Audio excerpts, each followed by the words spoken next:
आज सकाळी नांदुरा ते खामगाव मार्गावरती मध्य प्रदेश परिवहन महामंडळाची बस आणि ट्रक यांचा भीषण अपघात झाला। या अपघातामध्ये 4 मृत्यू झालाय तर बसमधील 24 प्रवासी जखमी आहेत। जखमींपैकी 6 जणांची प्रकृती चिंताजनक असून त्यांच्यावर अकोल्यातील सामान्य रुग्णालयामध्ये उपचार सुरू आहेत।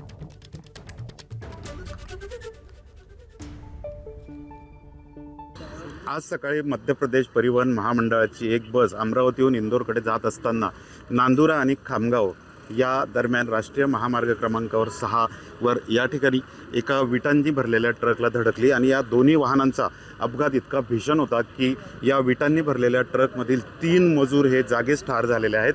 तर या मध्य प्रदेश परिवहन महामंडळाच्या बसमधील जवळपास 24 प्रवासी हे गंभीर जखमी झालेले आहेत। यातील 6 प्रवाशांची प्रकृती अतिशय चिंताजनक असून त्यांच्यावर खामगाव येथील सामान्य रुग्णालयात उपचार सुरू आहे। आपण जर का बघितलं, हा अपघात एवढा भीषण होता की या समोर असलेल्या या विटांनी भरलेल्या ट्रकमधील समोर बसलेले चालक आणि 2 जण हे जागीच ठार झालेले आहेत। तर ही मध्य प्रदेश परिवहन महामंडळाची जी बस आहे यातील अनेक प्रवासी म्हणजे जवळपास 24 प्रवासी हे गंभीर जखमी झालेत। त्यातील 6 प्रवाशांची प्रकृती ही चिंताजनक आहे।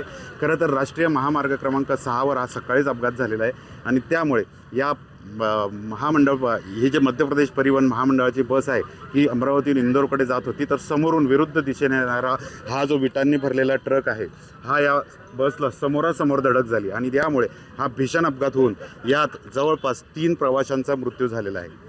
कॅमेरामन शांतारामसह डॉक्टर संजय महाजन, ABP माझा, बुलढाणा। इंदोरकडे जात असताना लक्झरी बसचा व ट्रकचा अपघात होऊन या अपघातामध्ये सदर चार जण मरण पावलेले असून आणखी कित्येक माहिती मिळतात ओमसाई फाउंडेशनची रेस्क्यू टीम व ॲम्ब्युलन्ससह आम्ही घटनास्थळी येऊन जखमीस तात्काळ रुग्णालयामध्ये नेऊन उपचारासाठी दाखल केले व मृत झालेल्या सर्व पेशंटला खामगाव येथे भरती करण्यात आले। ABP माझा, उघडा डोळे बघा नीट।